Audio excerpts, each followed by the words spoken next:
Yeah, this is my own design. So before we are going to start, I just would love to ask this question to you, Mekaye.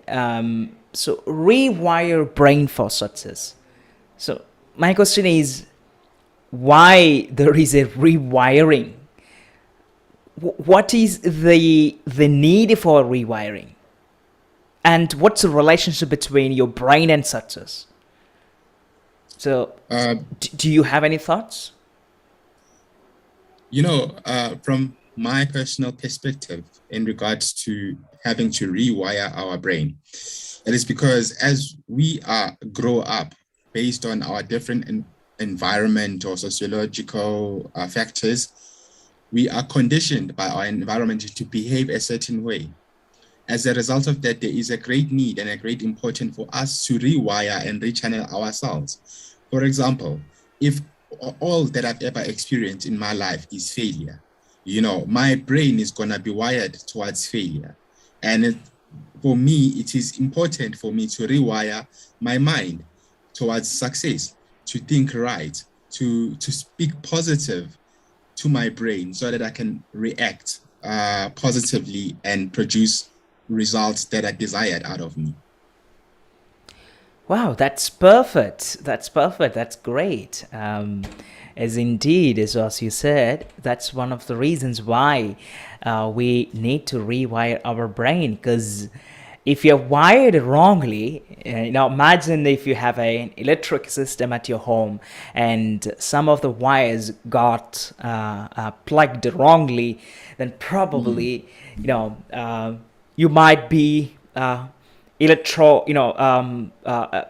you might get some problem with that wirings, right? mm, So exactly the same way our wiring actually shapes us who we are.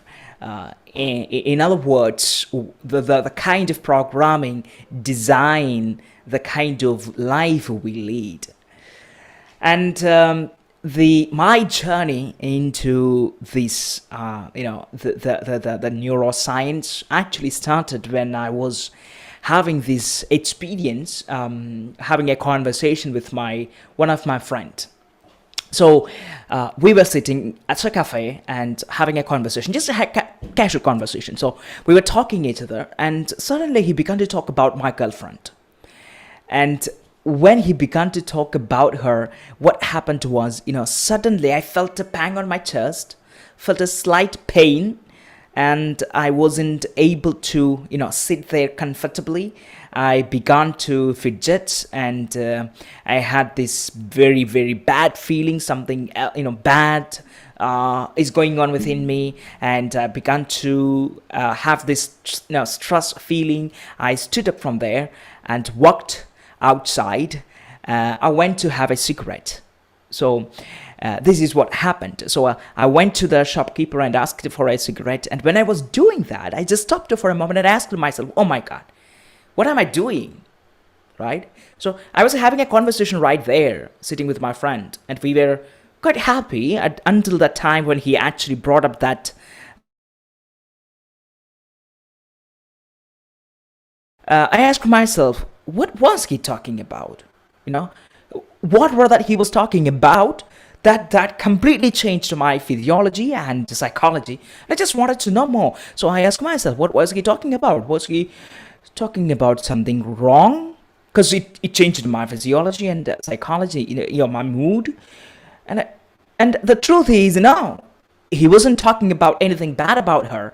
In fact, he was just giving me some information regarding what she had been doing at the weekend. But the thought about her, and when he began to just speak about her, my whole my environment, the situation, it completely got changed. And exactly. so I asked myself, oh my God, how could that piece of information could change me? Because in fact it changed my reality of that day. Yeah. And yeah, so I asked myself what happened. And So I think that's one of the beginning, the beginning of my this passion and love into neuroscience and psychology. And I yeah. So I asked further. I researched. I wanted to know more about it because this was not the first time that I experienced this. Actually, I have had this in my whole life. In fact, I have actually learned to control it, almost all of it. Sometimes, occasionally, something else just comes up. And but I wanted to know more. So I began to research and study, and so during this, I began to learn more about myself and how we learn, and how the kind of experiences that we get when we were as kids actually shapes us. So experiences builds our brain architecture, which means it is the foundation of your future. Years ago, what happened was when I was studying in third standard, I was a very fine student, kind of very silent one, and kind of more like introverted. So I would always keep away from people. And one day, someone asked me to to enroll for a song, to sing a song. It was our it was our school festival, and so I enrolled my name, and that the day came and my name was called. So a few of my friends pushed me to go and sing the song. So I very reluctantly went to the stage, and I was on the stage, and I was just standing there, kind of a little afraid. But I took all my courage and began to sing, and I sang the first line. Then I heard a shout from behind, and I stopped singing. And then I could not find lyrics to sing a song. I felt this blankness throughout me, and a kind of empty feeling, or kind of emptiness within me, and I didn't know what to do. I began to sweat, and I began to breathe aloud, and I just stood there for more than 2 minutes, and then I left the stage. I couldn't sit there. I left the stage and never returned to that stage again for another 12 years. I never approached any stage, for 12 years. I didn't go to, when there would be any school festival or any youth festival or anything, those kinds of things, I would never approach a stage. Because for me, that situation, that severe pain that I went through, the severe emotional, pain that I went through, that gave me a kind of a neurological wiring in my brain, which tells me never ever repeat that, never ever approach a stage, because that's painful, that's bad, that's not really good, because it's humiliation. And that became a neurological printing, a neurological signature, which actually triggered me every time I saw a stage. Now, that experience became a warning signal. And it controlled my whole life, almost all my childhoods and my teenage, and then my adulthood. But the good thing is I was able to beat that. I was able to overcome that fear. But in fact, I just wanted to say that these experiences, childhood experiences, every experiences that we gather, that we get from our surroundings, become the foundation of our future. So we use that to predict the future. We say whether I want to repeat this particular thing, whether I want to avoid it, whether I want to go there or to go some other place. So we decide this based on these experiences that we get as we were children. And the problem is, if we have these wrong experiences, if we have negative experiences, that negative experience would trigger you to behave in a certain way. And you would not be, necessarily to be aware of this triggering, this, particular experience. Maybe perhaps you might have forgotten, but still, this could trigger you to behave in a certain way. So the experiences matter. So what's more important is these experiences are just informations, because once it reaches your brain, it becomes just informations. Yes. So those informations then define your future. That's the now what you can see here is actually a child's brain till the age of 5. So as each year passes, the child learns new things from his surroundings. A child actually requires a 50% of his energy for his brain. So because during this time he's installing new data from his surroundings. He's installing the necessary software so that he can, live in that society without being, without being dependent on something else or somebody else.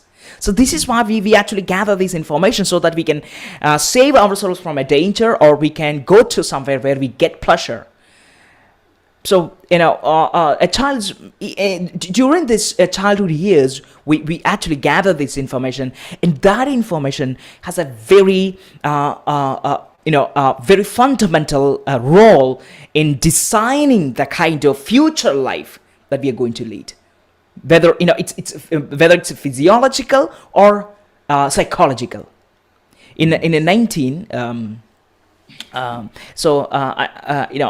think in our last conversation we talked about this French the severe winter seasons that happened after Second World War, right? Yes, I hope you remember that. So what happened was during this time, 1945 to 46, the 1 year, there was a very severe winter, and people only were able to have food, very, very, very, very, very, very small amount of food. So that means very, small amount of nutrients. So after quite years later, these people especially people who were pregnant during this time, were then went through a particular study, and what discovered was so fascinating.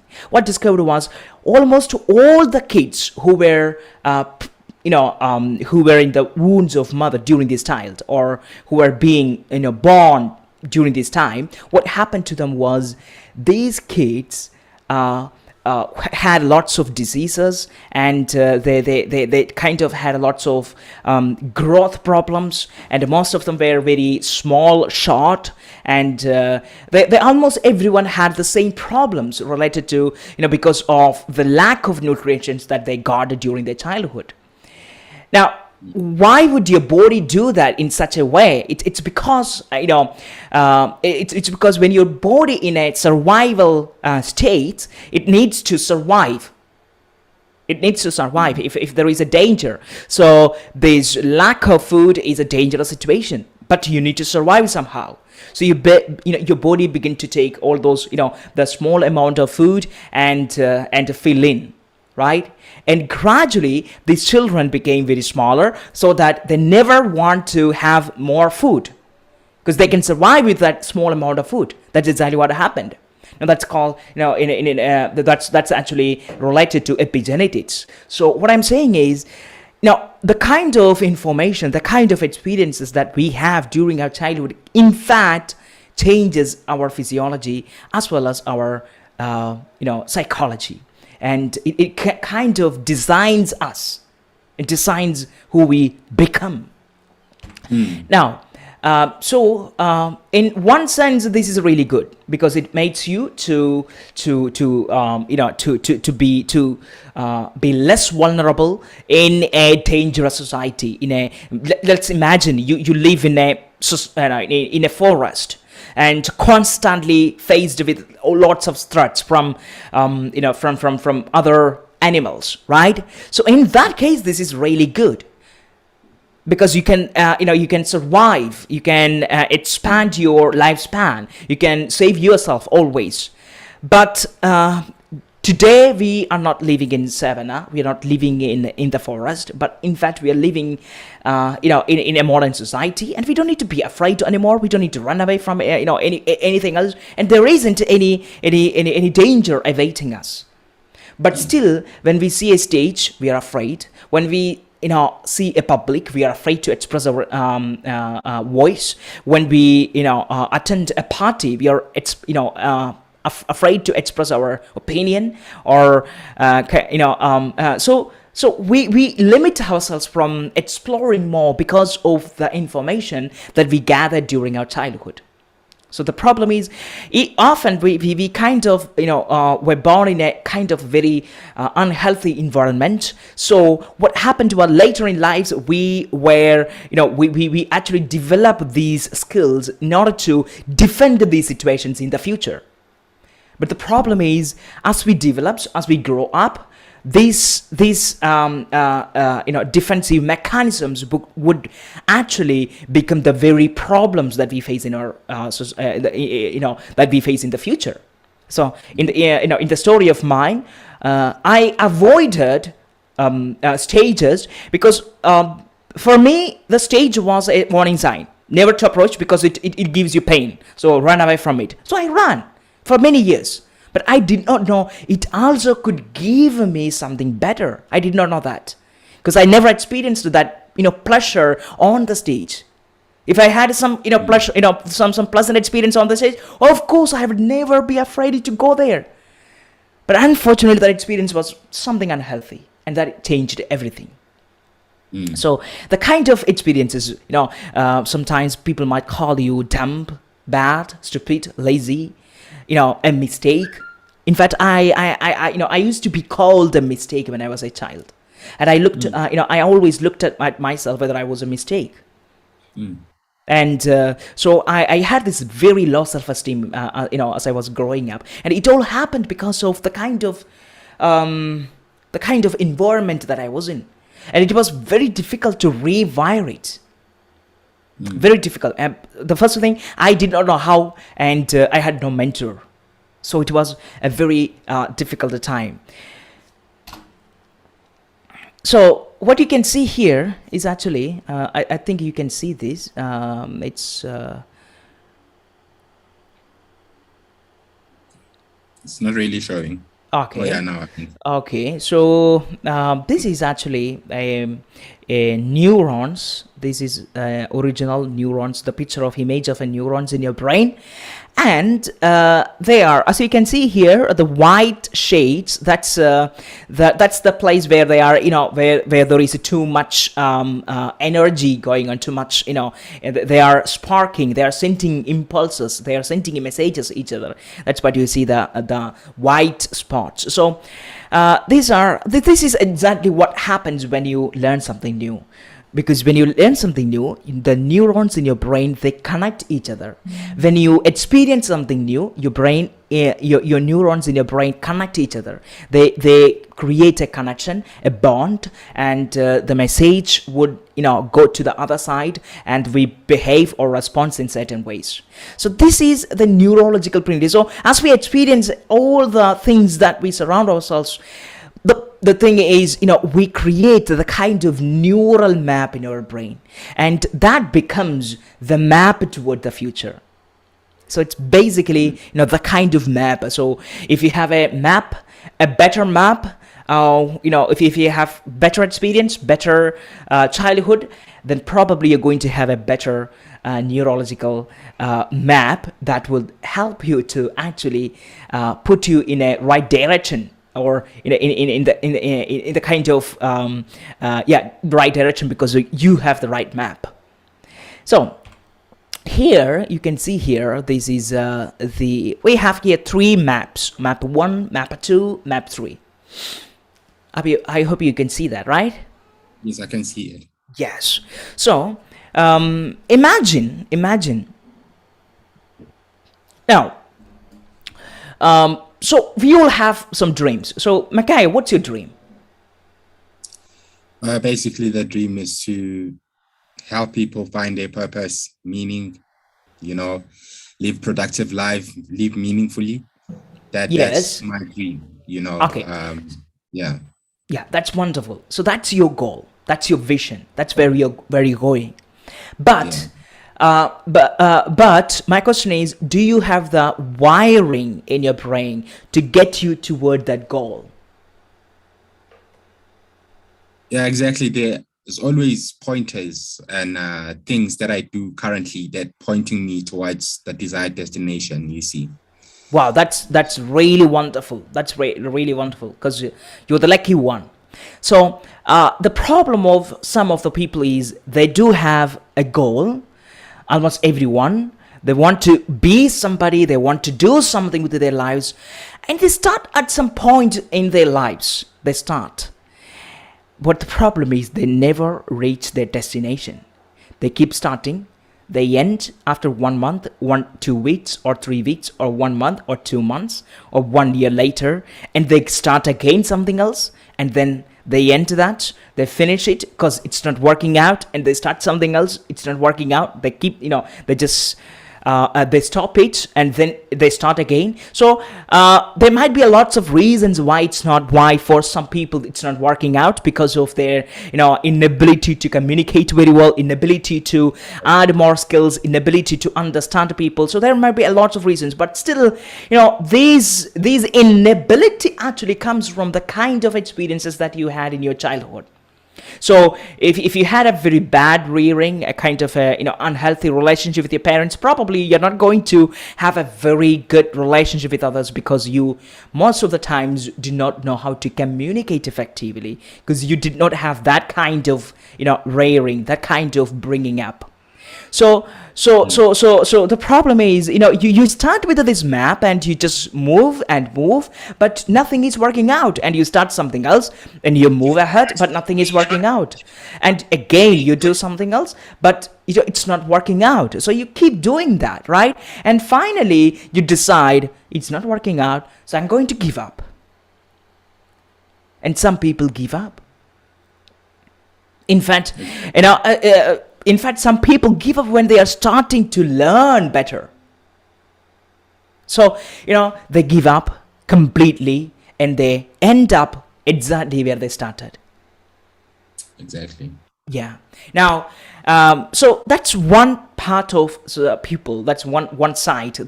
Now, the second group of people are often, live their lives with the mapper 2. So in the mapper 2, so they have this rough childhood, and it created a rough map. So it's quite difficult to figure out what they wanted in their lives. It's quite difficult for them to create a path toward a future. What happened is, these people are they are dreamers. These people are they have a gritty mindset. These people never give up. So they kept trying. So they have a dream. So they kept trying. And as they kept trying, they begin to learn about themselves, begin to learn about the surroundings, begin to learn about the environment, and begin to slowly learn better. And then they begin to slowly unwire it without even being aware that they are actually unwiring their brain. Now, this is something what happened to me, because I had this rough childhood, and the good thing is I was able to rewire it slowly without being aware that I was actually rewiring. So all the things that happened, because I had a dream, and no matter what, I wanted to go there. I wanted to get there. So that I think that determination, that kind of gritty mindset, attitude actually helped me to learn more. So that's exactly what happened. But it took so many years. So with people with the mapper 2, they have a never giving up attitude, and they kept trying, and they just move ahead. And so finally they will be able to understand, and they will be able to remap their course towards the future, and finally they will reach there. But it takes time to reach that destination. It takes time. So And now we have people with the map 3, the next group of people. So in the map 3, as you can see here, they have a starting point, and they begin to move ahead. So as they begin to move ahead, they find it quite easier because they know how to communicate effectively. They know how to, get the right skill, and they are willing to give up their pay, their pleasant things in order to gain something better for the future.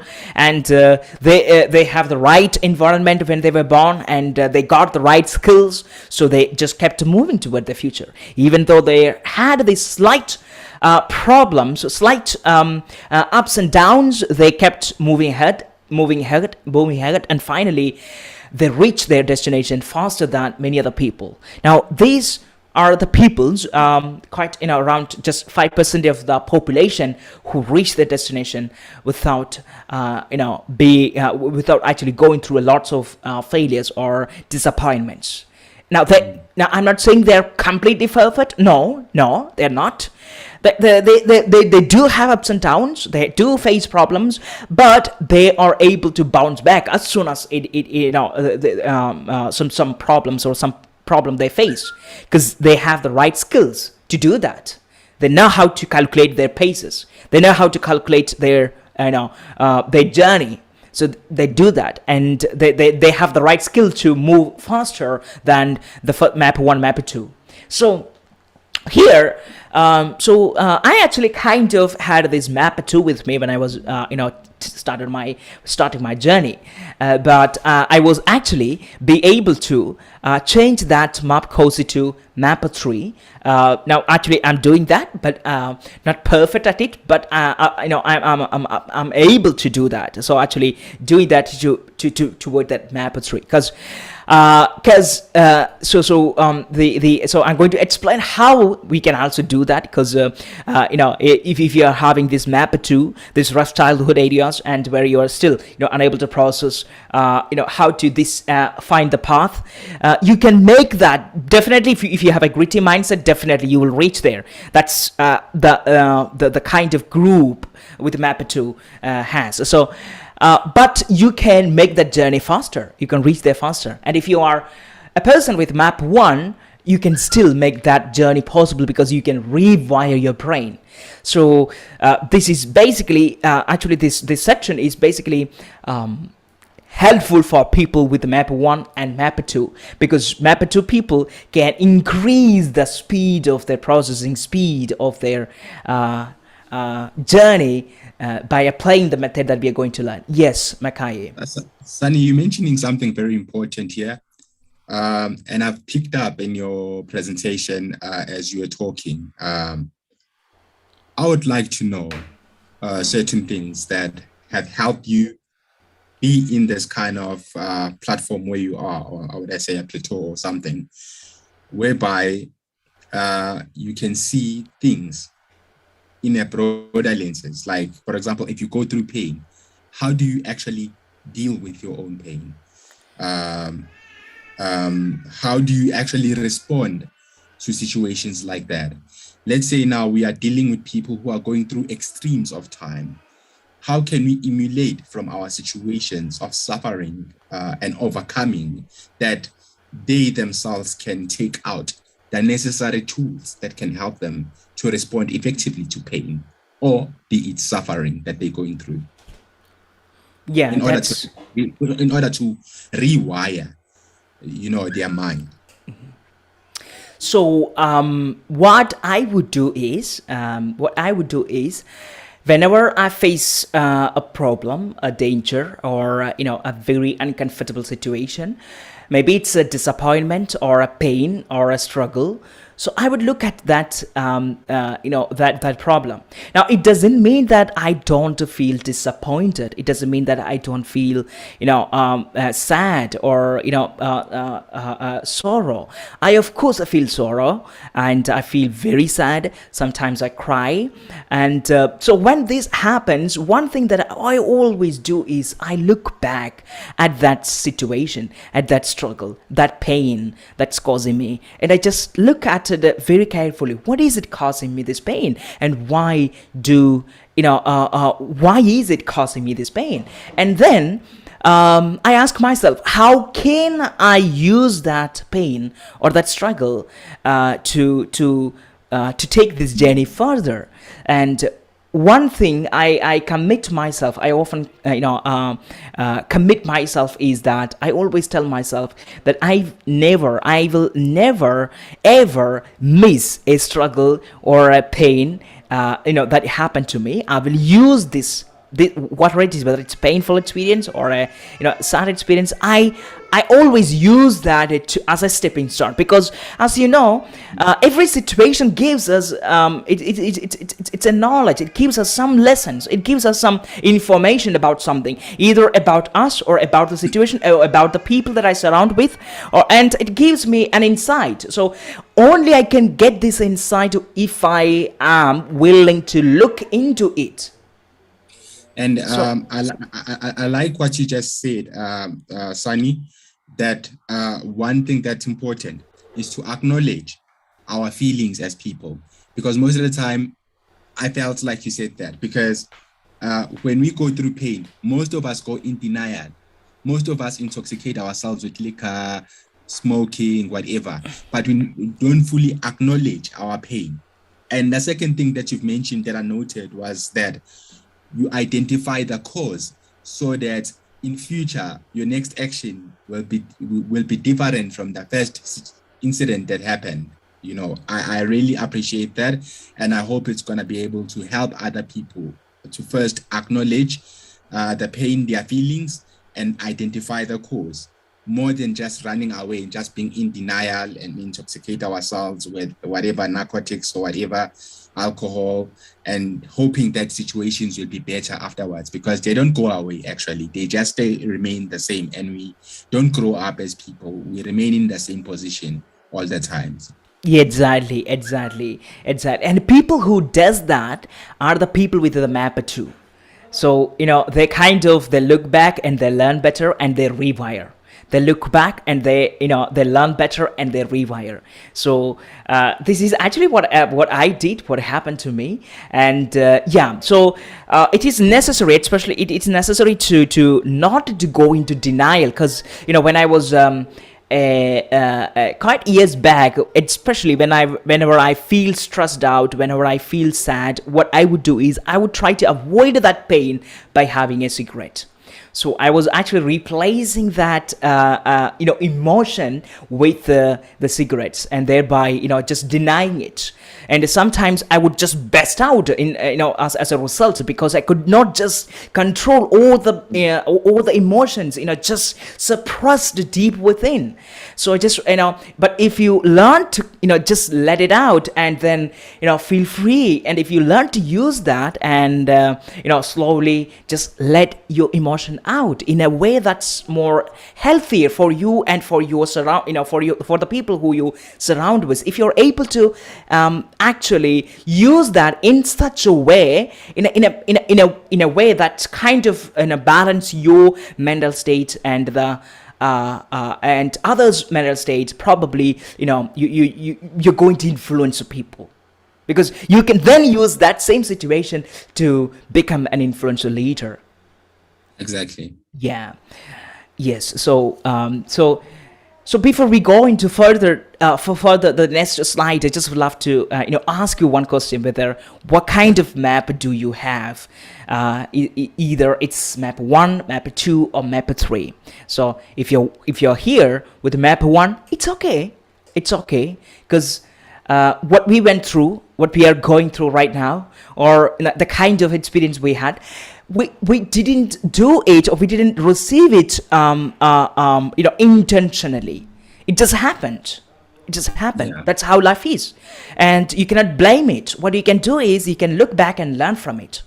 So and plus you can once you acknowledge, there is something wrong, or it's what I'm going through, and what I'm going to go is not the right place where I really want to go. Once you acknowledge this, you can seek further information, further skills, further assistance to reach the destination. What else you need to reach that destination?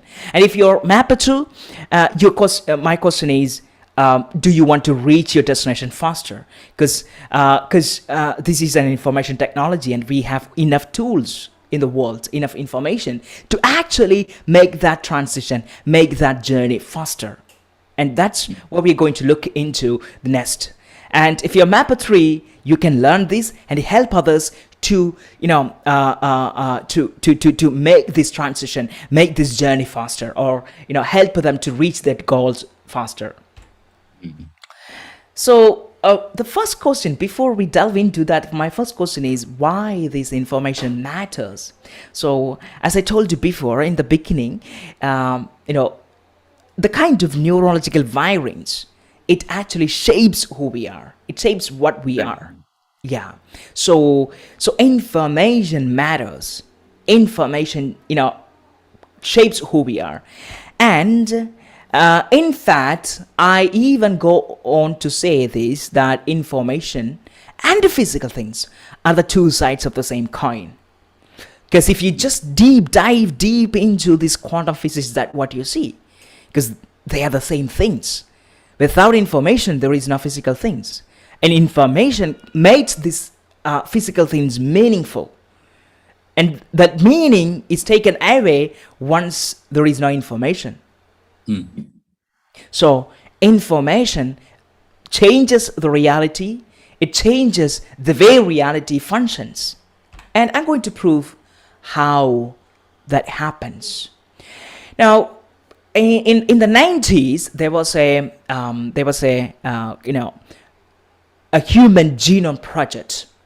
So the aim of this project is to find out the sequence of the DNA and find out the kind of the recipe to make a human being, because we know that DNA is a recipe for it is the blueprint for a human being, and without that DNA you cannot make a human being. And what you can see here, this is actually is the DNA sequence written on books. This is one person's DNA sequence, and it weighs around 450 kilogram, and it has around 262,000 pages. And out of that 262,000 pages, only around 500 pages are different from each person. And I just would love to repeat that. 500 pages are only different from each person. Rest is the same. So you and me are the same person, almost the same. The only difference is the kind of emotion we go through, the kind of, everything is just the same. The difference is, how often you go through the same, similar emotions, how severe you go through those experiences. So it's that frequency of those experiences and the severity of those experiences that might be different, but still we have the same kind of the same physiology and the same almost the same psychology. So it's just only around 0.0000005% that's different from us. Now, what's unique, what's very interesting is what you're going to see next, because what you're going to see next actually will blow your mind. In the Human Genome Project, after in 2003, they actually decoded the sequence of DNA and were able to find out the sequence, the recipe for human beings, and were able to put that all the sequence on a book. Now we know actually how to create, what are the DNA sequence that are necessary to create a nose, or to create a ear, or a lips, or your any body parts. Yeah. And then what they did is they taught this DNA sequence, this recipe, to a computer. They built a specific computer machine for that, and then they taught this language of DNA to this computer machine, and they took the samples from different people, DNA samples from different people, and they wanted to know if this computer is able to produce a human person, a human blueprint of human being out of this this DNA. And that's exactly what they did. And so this, in the first image, what you're seeing is the subject, and in the second image what you see is the prediction made by the computer. You see how similar that is. So Exactly. what we did is we only gave the information, this DNA, to a computer, and then computer was able to predict the person, how that person would look like in this year. This is how the computer predicted. Look at the similarity between those two subjects and prediction. So this suggests one thing, that our DNA makes who we are. So this also kind of reveals us the power of information. The power of information, because the kind of information that it has actually able to create you, right? And this is another subject and the prediction. And this, in the first picture you can see the subject and then the prediction, and this is another one, it's the subject and the prediction, and this is third one, this is subject and the prediction. You see here how similar. It's the height, the computer predicted height as 1.76 meter, but the original height is 77, 82 kg, 76 kg, 35 years, 38 years, fair complexion. That's the eye. That's the eye. The color of the eye. It's brown and it's slightly dark brown, and it's a fair complexion. Both fair complexion. Now you can also see there is a slight changes. The slight changes because of the kind of environment if we were born, and the kind of food, the kind of rearing we had. It all determines. And so DNA determines how we grow up to be, the kind of physical body we have. Now the rest actually is determined the kind of environment, because the difference is what you see, that the difference is actually the difference that was brought by the environment. So that is epigenetics, as I told you before. Our environment plays a real role. So this is what you see now is actually a rat. Now, scientists, a couple of years ago, a group of scientists, they taught these rats, a group of rats, how to take the food from by pulling down the lever. And they taught these skills, and they became very good at these skills. And now, after this, they attached a computer device to their brain. They probed their brain, which means they drilled their brain and attached this, device onto their brain. And what then they did was they then attached the other end of the computer to another rat who was in another cage. And then they let out the first rat who was skilled at finding the food. You know what happened? As soon as the first rat began to search for food, the second rat began to search, and the first rat directly went and pulled down the lever, and the second rat went and pulled down the lever. The second rat didn't want to learn the skill. It just automatically did it. You see? So the information received through the computer from the other rat changed the rat's behavior. So I just wanted to, just imagine this. Information changed that rat's behavior. It changed, how it searched the food. It changed, its reality, because now it doesn't need to work anymore, because it all needs to do is to follow that instruction and go get the food, right? Just imagine how this information is driving us, triggering us to behave in certain ways.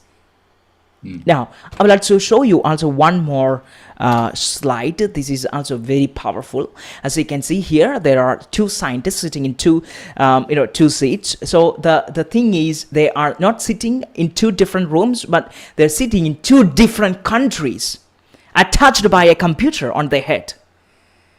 Now, the first doctor, what he's doing is he's actually watching a computer game and deciding when to press the button. And once he presses the button, no, he's not going to press the button, but once he presses the button, the missile goes and hit the target, and the target will be exploded, and he wins the game. So that's the game.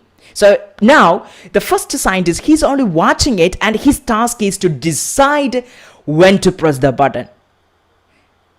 Okay, so once he decides, that's only one thing that he makes. He decides, he make the decision. And then in the second image, you can see there, another scientist is sitting in another parts of the world. So he's not watching anything, in fact, but he's he's attached to a computer which actually transmit the information from the first scientist. Okay, and he's sitting there, and what his task is to just press the button whenever the first scientist decides it is time. Okay, so everything went well. So he began to see and the game, and then he made the decision. And as soon as the first scientist made that decision, that information reaches the other end and the other scientist, and then he presses the button immediately. The missile goes and hit the target, and then he wins the game.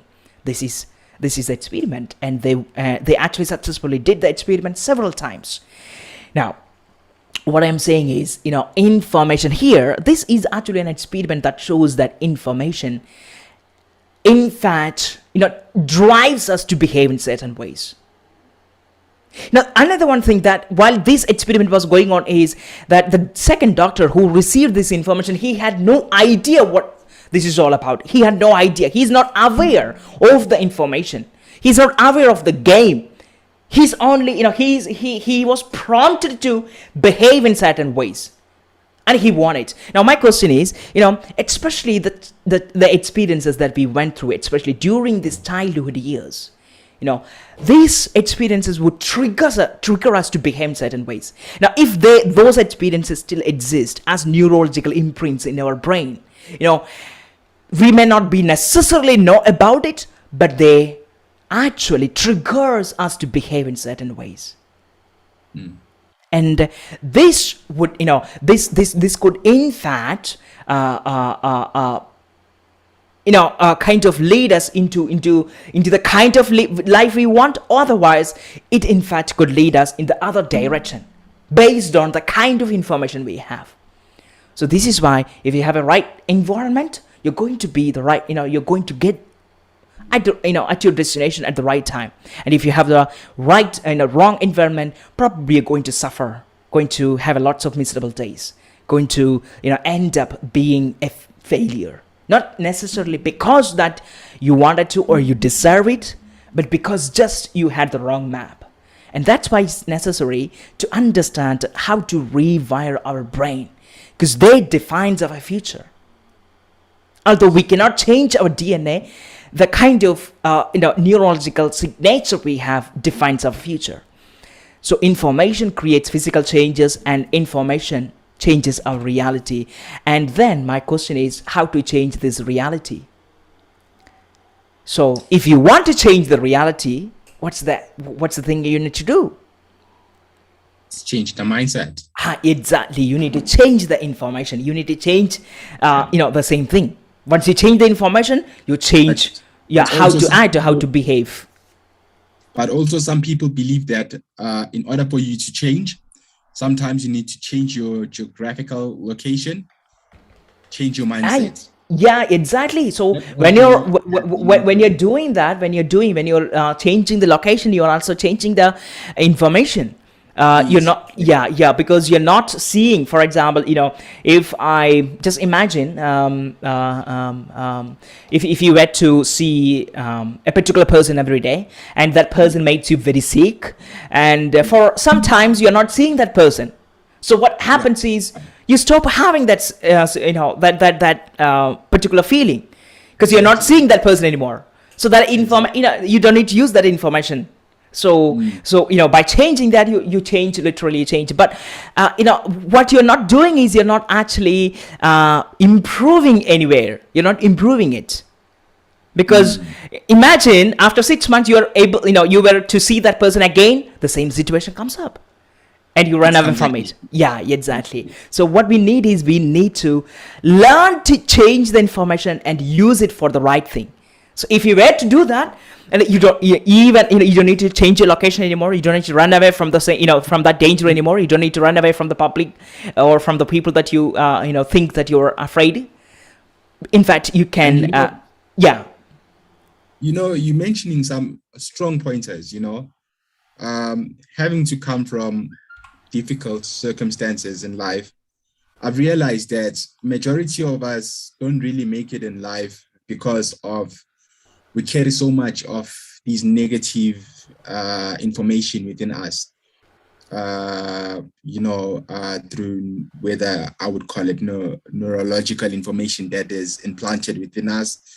As a result of that, we carry this, I can call it victim mentality. And for us to overcome this victim mentality, it becomes hard. Because you're already surrounded by the people who are of the same as you, So sometimes you need people who are slightly different, who do things differently from you. And in that way, you'll be able to catch a light. But another thing also that plays another factor in us not being able to succeed also, it is that sometimes we have this ego mentality saying that I will see, I don't want to be told, I want to do things my way, or you tell yourself, I'm Jabulo, you know me, I'm like this, Moss, I can't change who I am, like just a basic example. Why are you always wearing a hat?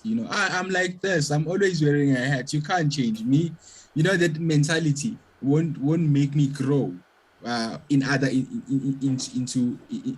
situations. So as people, we need to be willing to adjust from the victim mentality that, I used to be like this, but now this is not me. I have unlearned myself habits for over this period of time to this period of time. Completely, I'm a new person, starting, I think also our moral ethics also play a major role in this, where we need to encode our moral ethics right from there, our value system. Then it will automatically change the information that lies within our heads, our minds.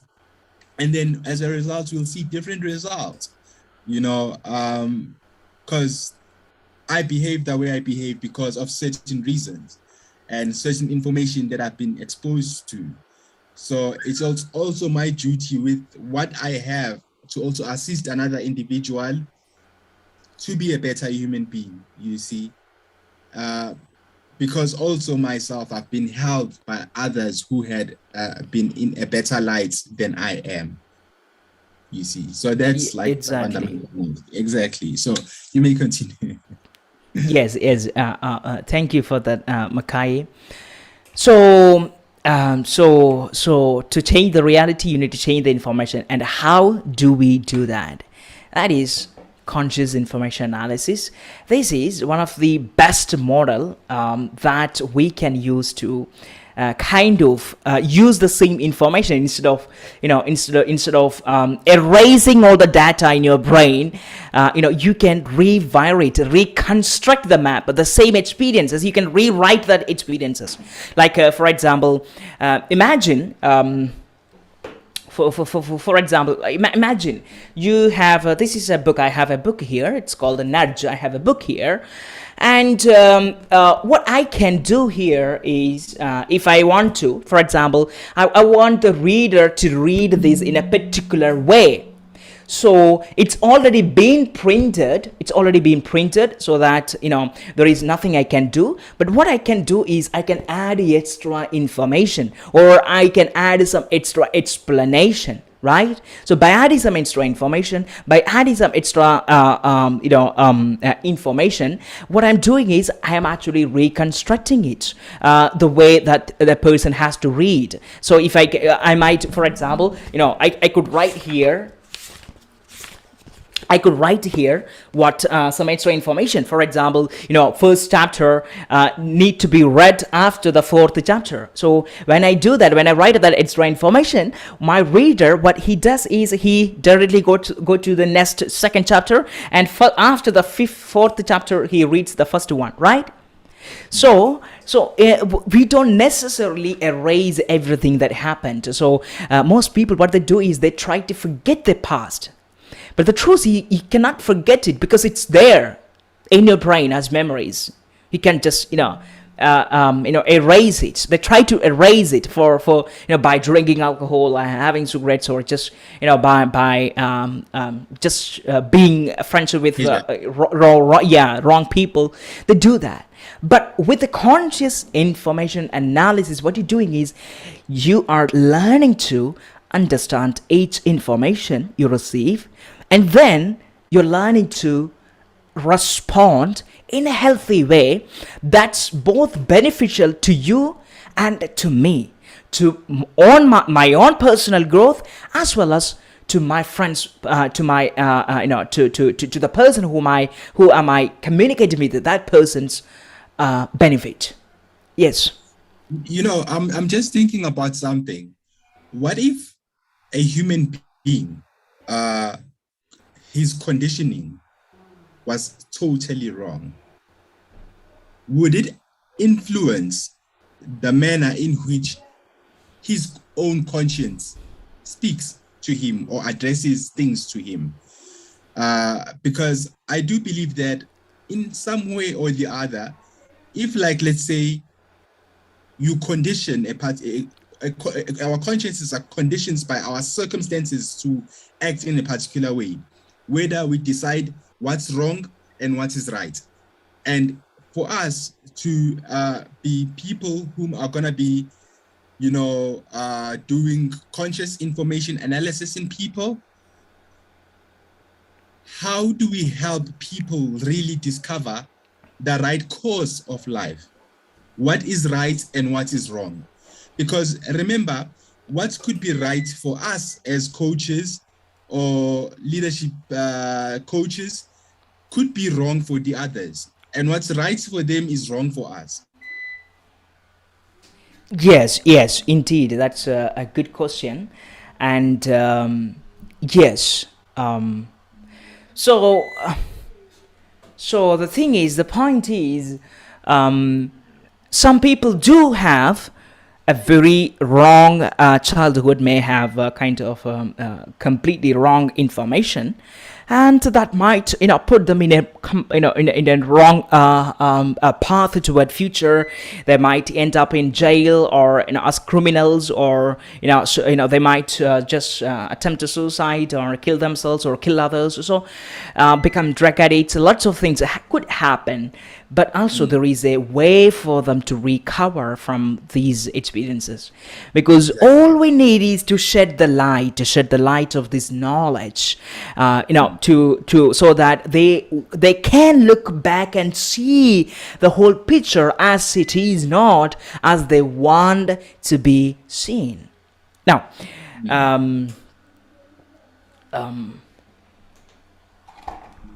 for example, some people,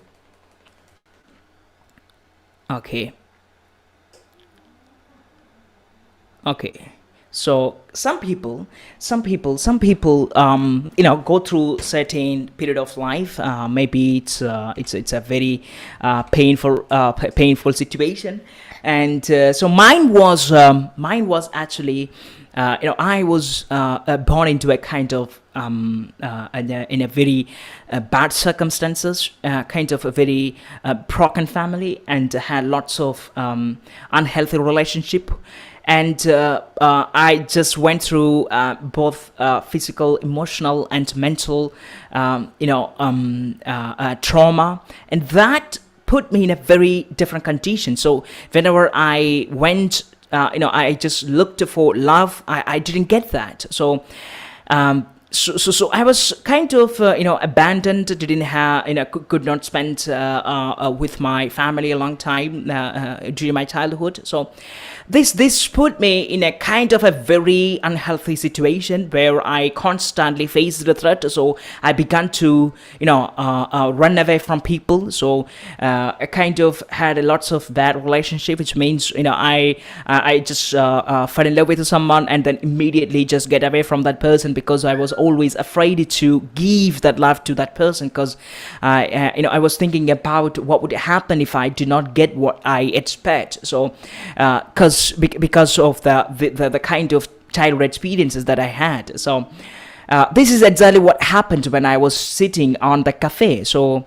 so I was just sitting on the cafe having this conversation with my friend, and when we were having this conversation, what happened was, as I told you before, suddenly he began to talk about my friend, and that kind of put me in a dangerous situation again. But instead of just running away, at this time I was able to ask myself the question, and I was able to understand the situation that in fact kind of opened me toward new possibilities. And so I just what so I learned about my how why I did the way I did, why I behaved the way I behaved. And the reason is because I was driven by what the kind of stressful hormones in my brain. So again, it was a similar situation, because the mentioning of my girlfriend, the name of that girlfriend, and his talk, especially about her, what she had been doing during the weekend, prompted me to think, oh my God, he knows about her. I don't know about about any of this stuff, what she had been doing, and he knows that. So this kept me thinking, oh my God, so am I kind of an alien here? Doesn't she love me?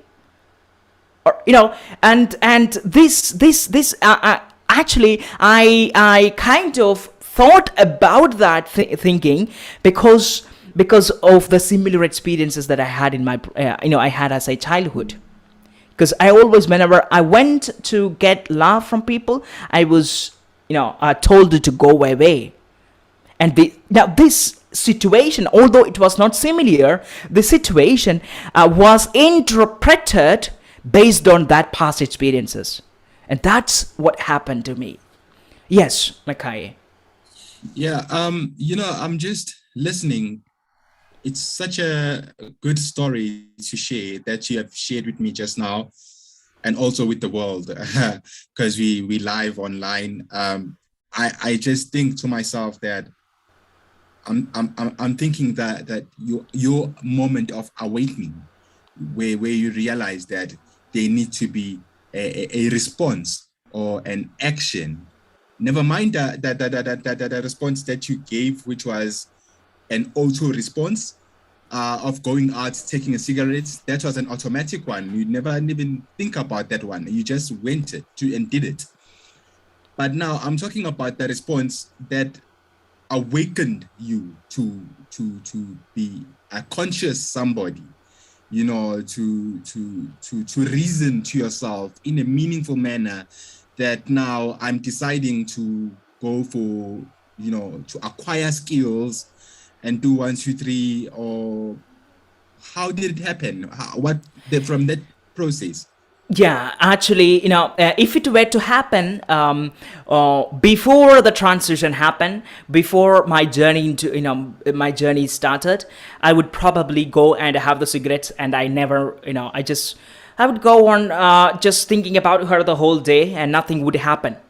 But this happened after the transition. This happened because, where after I decided to start a new life, so I began to learn. I began to look into myself. Started to read my emotions, read my physiology, read my verbal and non-verbal cues, because I wanted to change a lots of behavior. So this happened during such a time, and so I was going through this transformation, and then as a result, I was able to, instead of just be driven by this emotion and triggers, what I did was I just looked at the environment.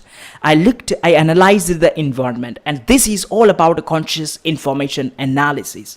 Just look at your environment, read it, not just based on the kind of stories that you have had from in your brain, but based on facts. So I just asked several questions myself. Okay, what was he saying? He was giving me some information. That's a fact. He was giving me. Was it good or bad? It's good. It's not bad. What was that? He was saying what she had been doing it. Now, another question that I asked myself, would I need to be sad about it? So my question is, my logical brain said, no way, you don't need to.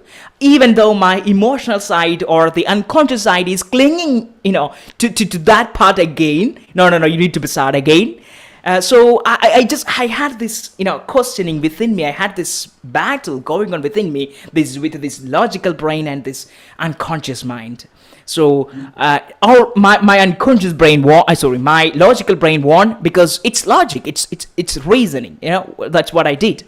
So I reasoned it, and that's when I was able to. That's the starting point of actually the model that I developed, the conscious information analysis, and that's the beginning. That's the story. That's how it all started, and my journey into helping people out.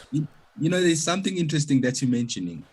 Perhaps I don't know how much or how many years you have smoked for under the circumstances that you were dealing with. Perhaps there's a younger person there who's listening to us as we are having this conversation and this presentation, and is desperately looking forward to stopping smoking at some point, And as I'm saying, I don't know how many years you have been smoking and stopped, but when you quit smoking, how did you deal with the withdrawal symptoms? Because the withdrawal symptoms take a while, if you have been an addict, a smoker, So now you are dealing with the stresses of your circumstances, of having to fix your life. Now you are dealing with the withdrawal symptoms that you're going through. So it becomes over and above, the head, Yes. So, in fact, we can do that with, so this is the usual response. For imagine you are having a cigarette. So, cigarette having is actually the habit, is the routine, is the behavior. Now, behavior is actually triggered by a particular stimuli. Now, stimuli is the information you receive. So when you receive an information, you behave in a certain way. So that's how it happens. So the stimuli could be a stressful experience. It could be, having a nice time with your friends. Maybe, you have this habit of smoking when you spend time with your friends, or you might have this this smoking habits when you spend time with your with yourself alone at night, and you don't have anybody by your side, and you're sad. So there is always a stimuli, a trigger, a cue that triggers a particular behavior. So we call it a stimuli.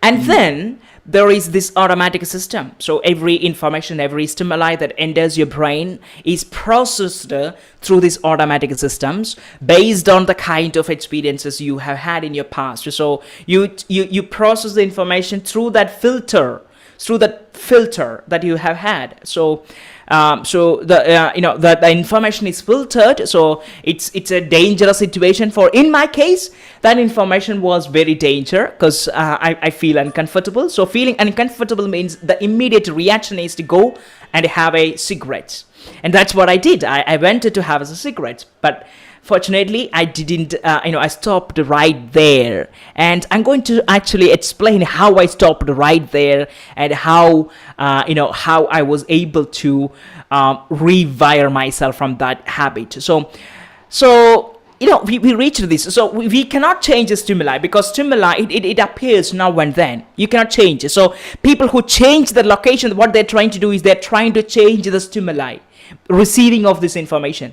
But the truth is, you cannot completely avoid from it, because somehow you have to face same people. You have to face these people again, at some part of your life.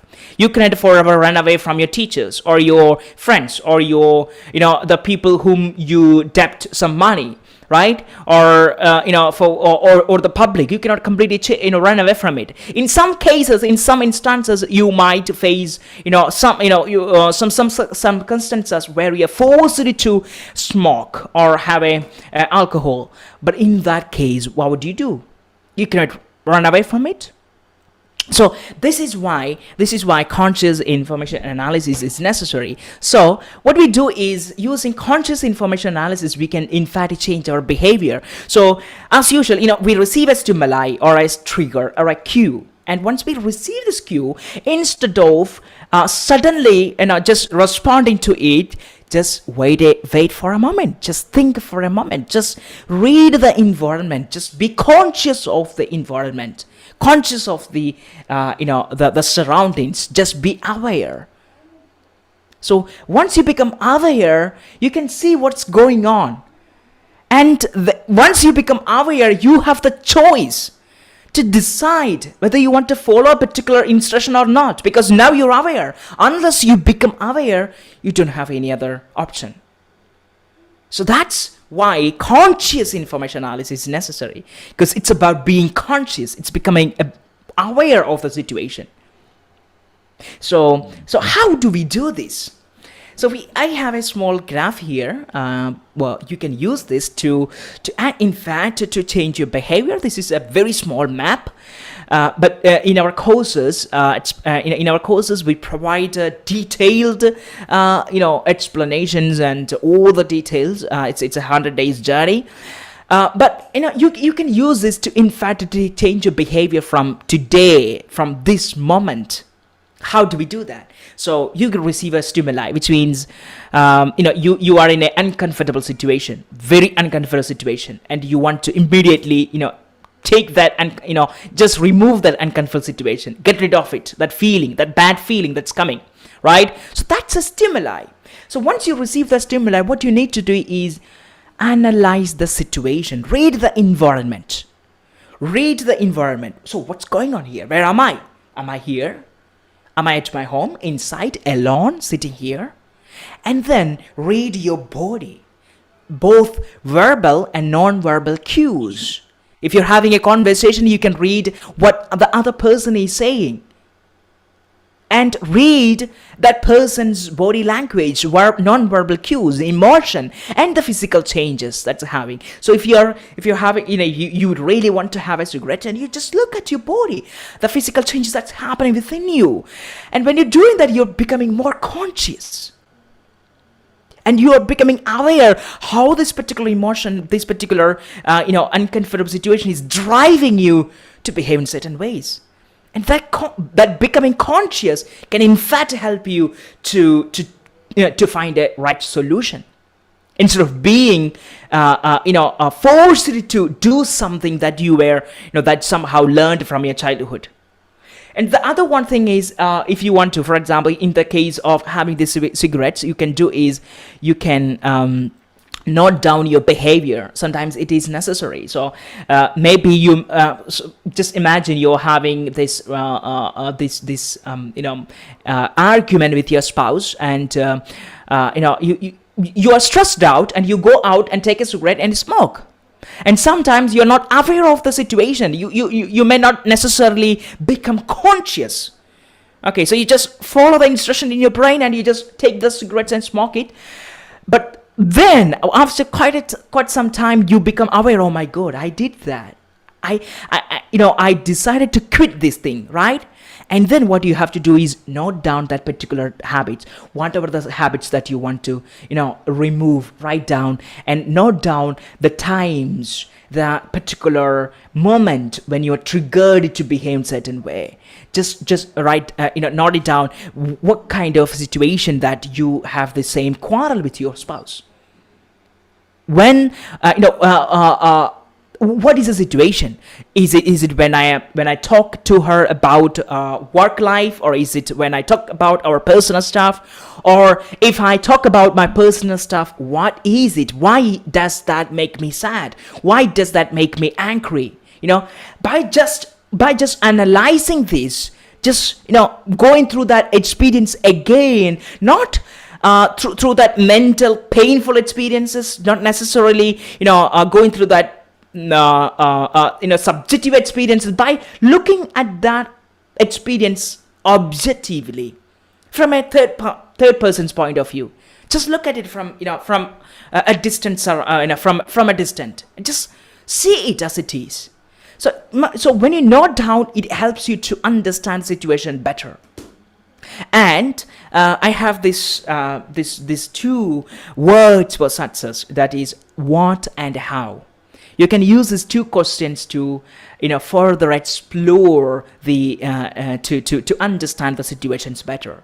Now I also say to avoid using why. The reason is, often when you ask why has a subjective feeling always, and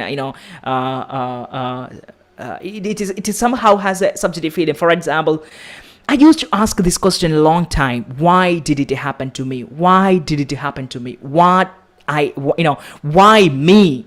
So this why question cannot help you anymore, because why question put you in a very subjective position where you suffer more. But instead of using that why, you can now ask what. What is that behavior? What is that particular emotion? What is that particular thing that she said? And how it affected me? How it changed me? How she felt? How I felt. So by asking these two questions, what and how, you can further analyze the situation.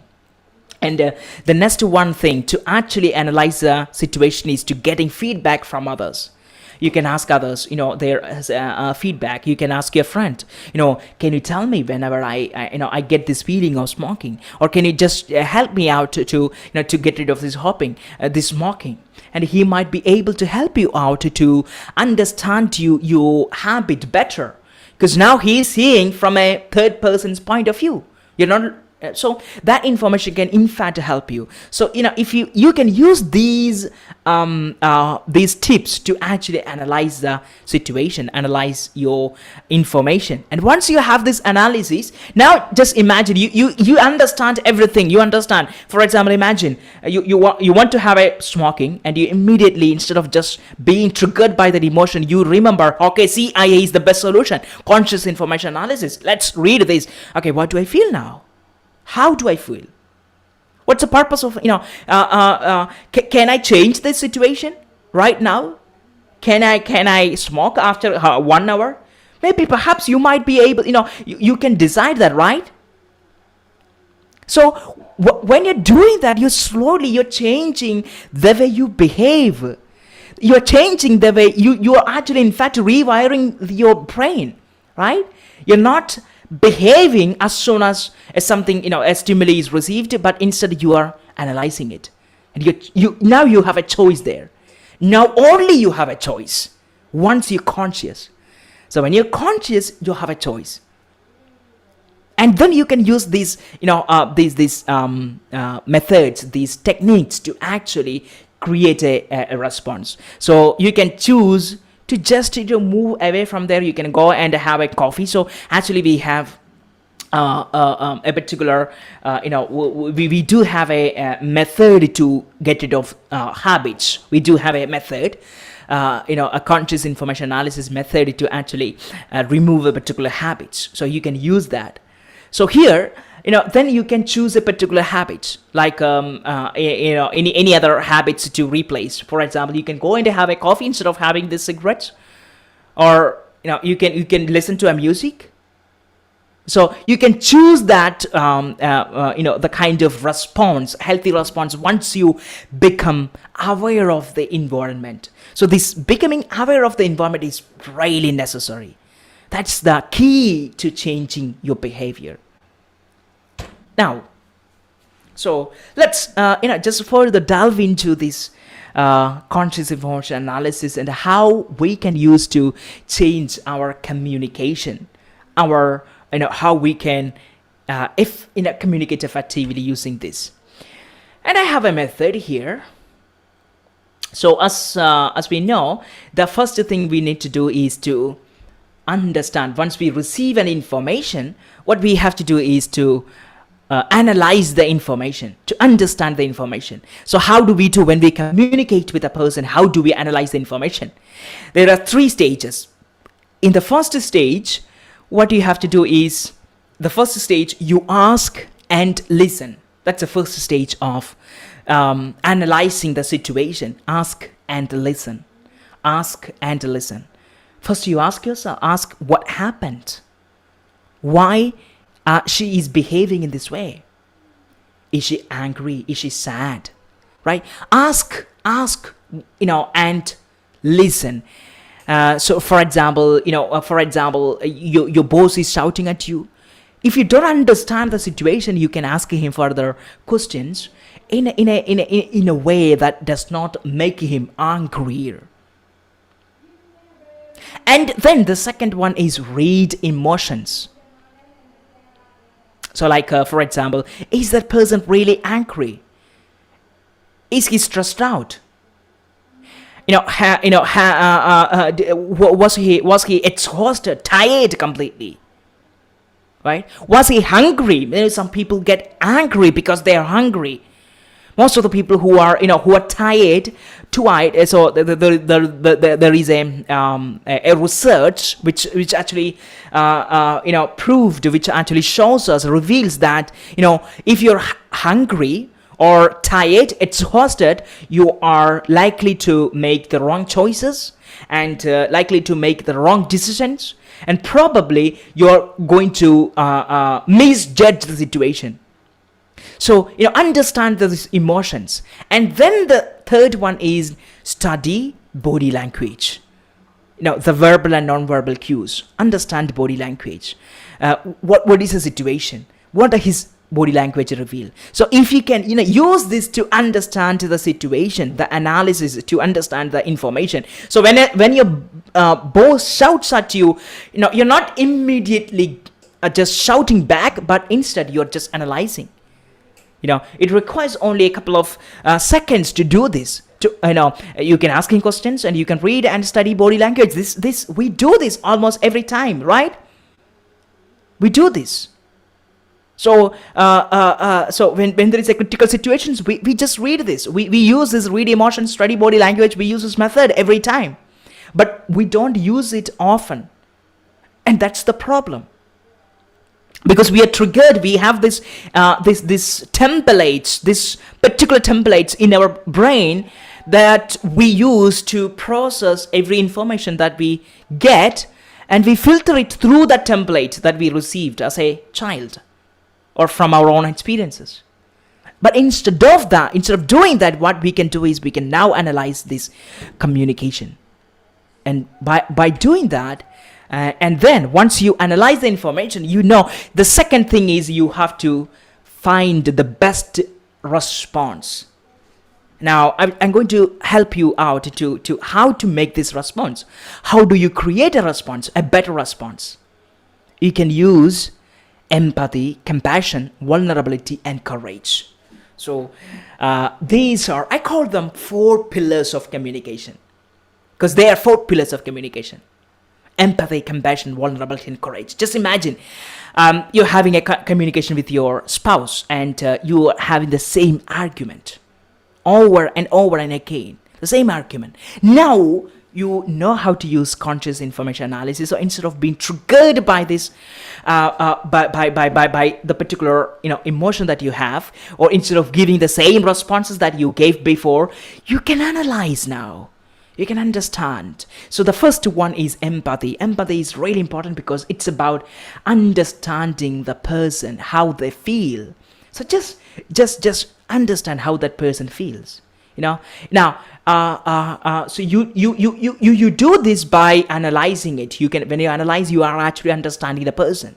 So empathize with that person, understand the person, how they feel. Is he sad? Is he good? Is he feeling angry? Or is he weak? Or does that person need my help, my love, my words? Or does that person needs any other particular things? By asking, by just understanding that person, what we're doing is we are in fact changing the way we communicate.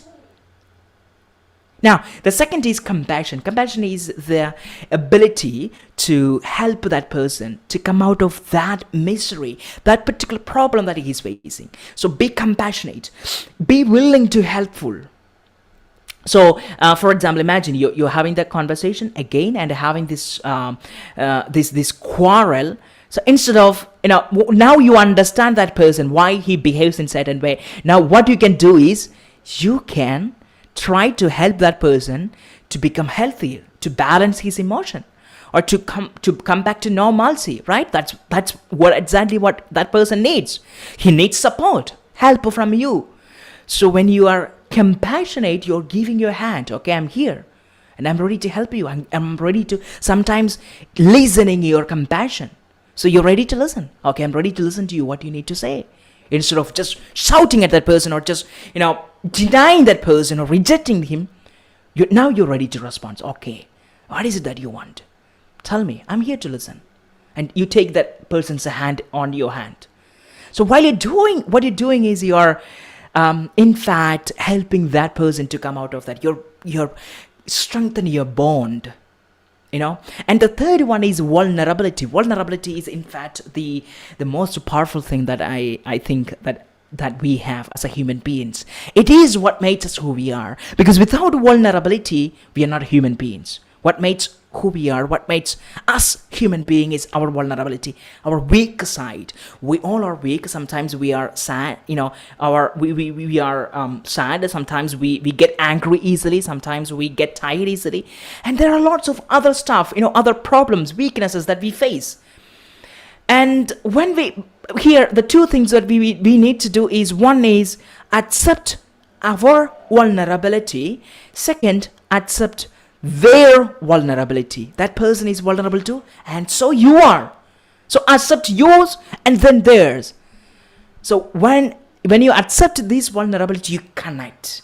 Connection happens, bonding happens, and your relationship, whether it's with your spouse or with your boss, strengthens. Yes. Yeah, you mentioning quite a strong factor in terms of vulnerability. In the past, I would remember when I would be with my friends, they would not be comfortable enough around a person who's vulnerable. It's like you'd hear negative connotation towards vulnerable people. It's like, look at the child, is very vulnerable, shame. It's like a pity, a shame, or because you at that moment you are exposing your weaknesses. You actually showing your human side of your being. And I find how you put it here, you've put it so beautifully, that as humans, if we are able to show our vulnerable sides as people, we are able to easily connect as people through our own individual vulnerability. And a lot of people don't see the importance of being vulnerable as a person. To say that, you know what, I have issues, 1, 2, 3 issues, I can't solve them, I have a weakness of 1, 2, 3. How do I deal with such? In that moment, in that space, you are able a space for another person to come closer to you and build a relationship with you, be it assisting you or building you up, or even mentoring or coaching you, you know. Just because you have been open enough to about your issues of vulnerability as a person. Just a slight share. I've noticed that a lot of people who work maybe in the houses and things like that, as cleaners and whatnot, they know each other along the streets, you know. On lunch times, they come out, they talk. One thing that they makes them connect and be buddies for life, it is that on lunchtime they come out and they talk about what's happening within their houses. You know, hey, you know what this happened and so on. People also who are students at school, they come out during lunchtime. They talk about what's challenging them at the time. But where it goes deeper is that people are too afraid of themselves, their personal selves, and exposing themselves become a huge task. So it's another way whereby we need to try to elicit that out of people, to face their true selves, their person-centered self, to come out, you know, because they are hiding that a lot, as if everything is perfect. And we know that it's only the appearance, the looks, that looks perfect, but the life itself, the foundation is shaky. Exactly. So yeah, as you said, vulnerability is really important. So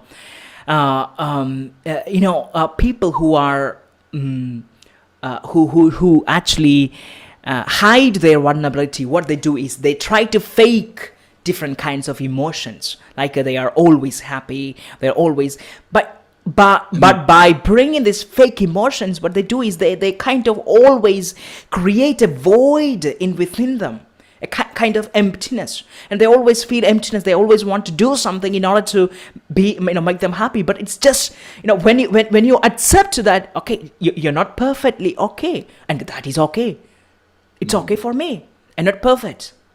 And I sometimes I get angry. That's okay. But when you accept this, something else what you can do is you can also do something about it. Unless you accept it, you cannot do it, right? But when you do not accept, what you do is you're trying to just hide it away. You know it exists within you, but you what you're doing is you're trying to hide it.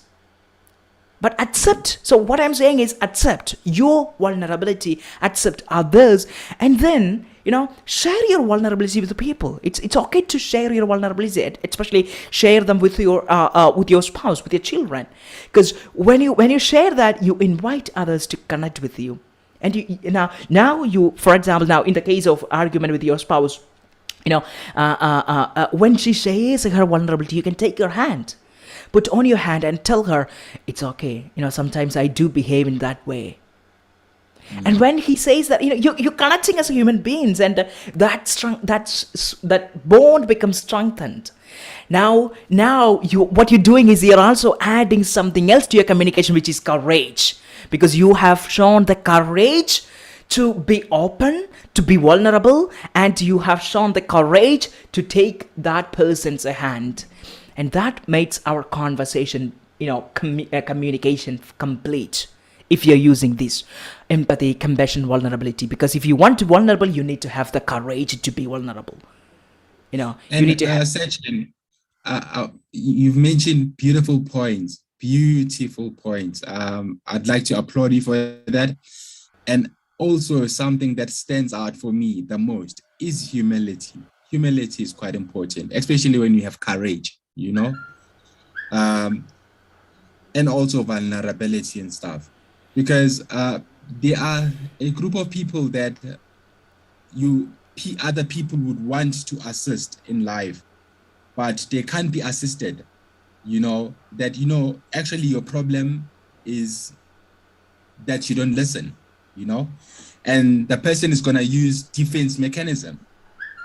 I listen because I don't listen because of 1, 2, 3. You want to always appear as if like you are justifying in things, and that's, for me, comes across as not a true sign of humility,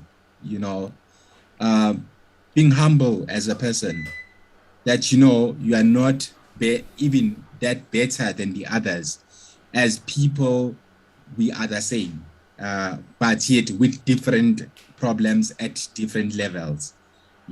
That's very important, and it makes the whole relationship easier, in as much as the relationship has different dynamics in itself. Each and everyone pitches from different worldview, I would say. So humility, courage must actually balance, Yeah, because exactly. a lot of people would tend to have courage and the pride that comes there as well, with defense, justification, pitching off as always right. You know what you're doing. You don't want to be told that that's also something needs to be fixed within our societies, and we it's like as if we do things as if we want to be complimented by other people, that look at him, he's a genius, or he's better, he did this by himself. And the honest truth is that nobody can ever do something all by himself. Exactly. We need each other to do a small portion for something to be better. So Exactly. humility plays a role. Exactly. Humility plays a role. If you want to be vulnerable, you need to be humble. Unless you are humble, you cannot be vulnerable. That is a fact. So Exactly. when you are showing your vulnerability, you are also showing your humility side, or you're being humbled there. Exactly. Thank you for quoting that. Okay, so next, so the next one is actually something quite different. It's a decision making, because we often have to make lots of decisions. Sometimes we make the wrong decisions, and I have actually a method to choose the right decision, how to take the right decision. So we are, as I told you before, we are human beings, and we tend to make lots of mistakes, but still we can, if we have a mechanism, if we have techniques to make the right decision, that would in fact help us to avoid lots of mistakes. So what I'm going to show is actually a conscious information analysis for making decisions. So here, it could be actually achieving a goal. It could be just making a decision, or it could be just just chasing your dream, or it could be anything. So how do we do that? How do we accomplish that thing, or how do we decide to start your journey? So how to, especially it's how do we make decisions when I am pursuing my goal, or when I am pursuing my dream?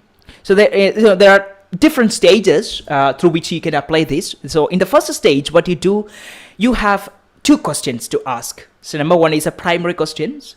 Second one is a secondary questions. So the primary questions, you ask, what is it that I need? What is it? So you determine your need here. So it could be just achieving a particular goal. It could be fulfilling your destiny. It could be starting a company, or it could be saving some money. So anything. So what is the need?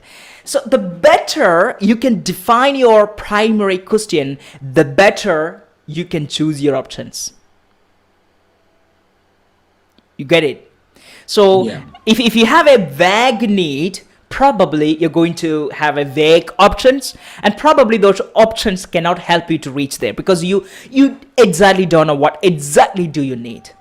So it is necessary to have the need to be defined. So define your need as accurate, as precise as you can, and once you define that need, you got what you need to do is you have to ask the secondary question, which is how.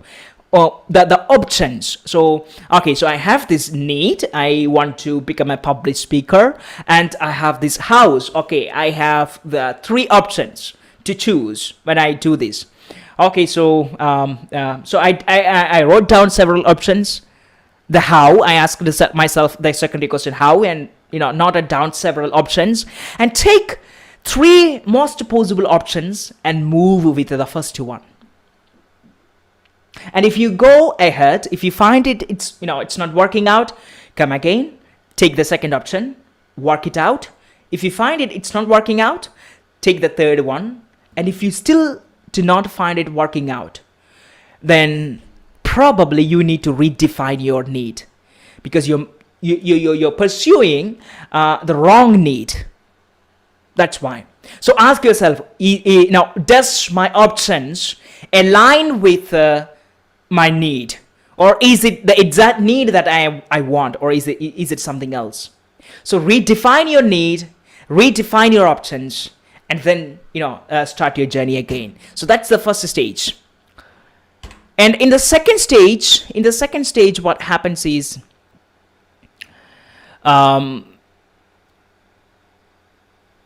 you have to reframe. In the second stage, you need to reframe the primary question. Why? Because as you move along, you might lose all the information that's available. So you have used up all the information, and now the information is depleted. You don't know what to do. You don't know where to go. You don't know whom to meet. You don't have any idea, because you have used it up all, and you have taken all your efforts, and you have taken all your efforts. Now you actually don't know.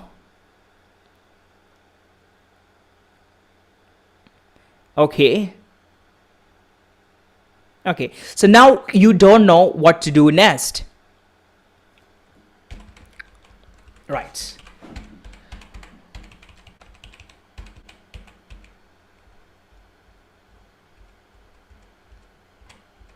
Okay, so once your information is depleted, what you need to do is you have to once your information is depleted, what you need to do is you have to reframe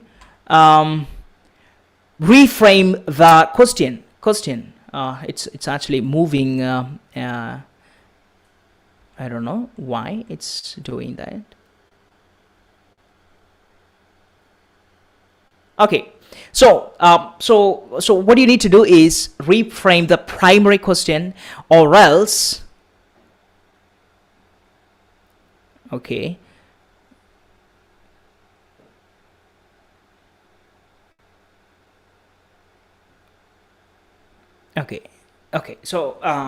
So what you need to do next, what you have to do is you have to reframe your question. Okay, so most of the times what happens is you feel stuck, unable to move forward when you do not have enough information to move further. Sometimes your information gets depleted because you have used up it all, you don't have skills anymore, and you're stuck. So what you need to do in such a situation is what you need to do. The thing that you can do is actually, you can ask yourself, okay, what else do I need to get to my destination? So that's reframing the question. So you reframe the same question, like what else do I need? And then what are the options to get there? And you move ahead. Now, as you repeat this process toward your journey to achieve that particular destination, particular goal, what happens is once you, in some instances, you reach some place where you cannot have any more information. Because, imagine you're doing something completely different, something, that has never been done before. Imagine you're doing something that has never been done before.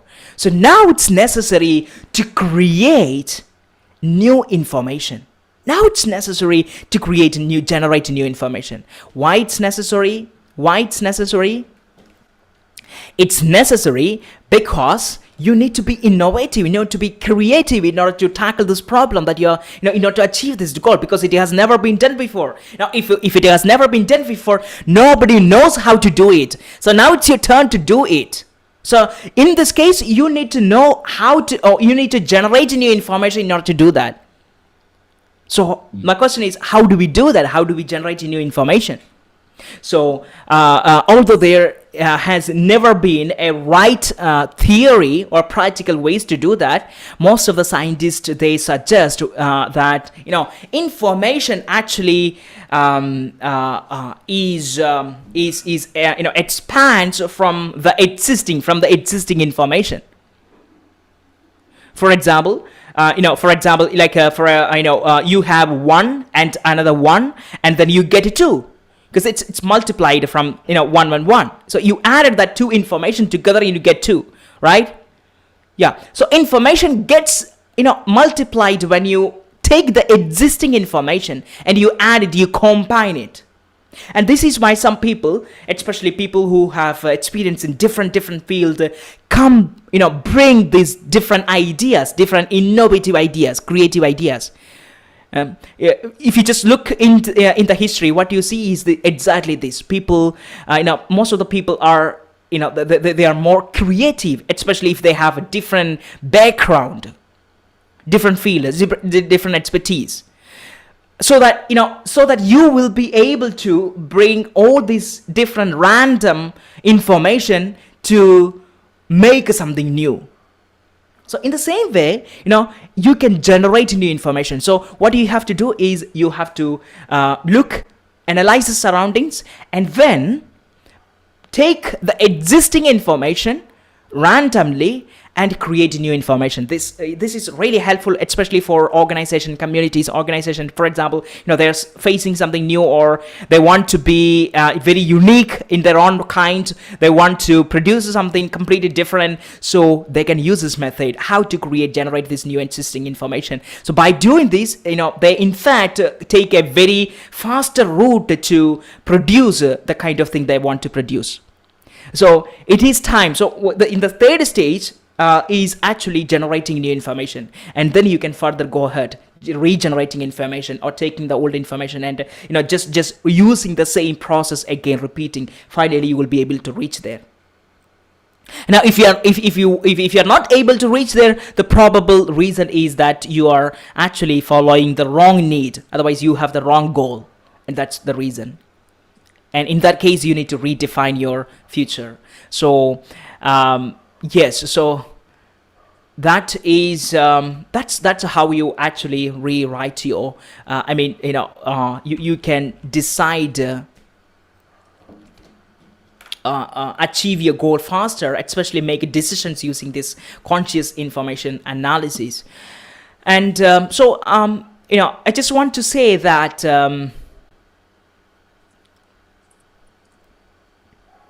as a final thought, I want to leave with this saying that just imagine when you become conscious and analyze the information based on the need, instead of just being driven by the automatic system. What you're doing is you have now the choice to choose how to behave, or what to do, what to choose. Unless you become conscious, you never have an option. So you have an option once you become aware. So once you become an aware of the situation, analyze the situation, then now you will be able to create a response that is healthy and effective.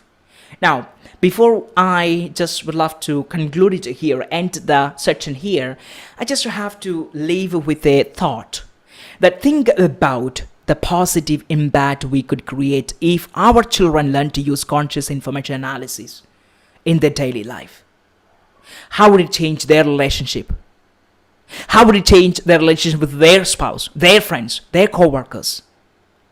Just imagine if we can teach our younger kids, if we can bring this conscious information analysis to our schools, and how would it change their lives? How would that education really help them to have a better life? Just imagine. So by this, I just would love to finish this section here by just leaving you with that thought. Yeah, beautiful Yeah. session. Thank you. Thank you. Yeah, I think we're at an age whereby we need to be really conscious as people. You know, we are driven to the path of being conscious. And many of us talk about conscious, but really we don't understand the depth of conscious, you know, has a lot to do with analyzing the information that you absorb, the information that helps us to behave as better and even more civilized individuals, you know.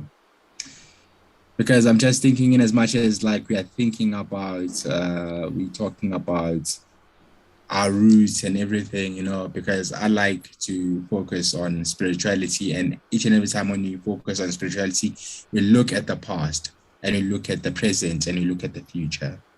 So how can we be individuals that evolves from the past and be in the now so that you can create a better future for ourselves using conscious information analysis? I think it would be a most interesting and exciting journey to look at, and to also help others as well find their own path. You know, Yes, thank you so yes, much. yes.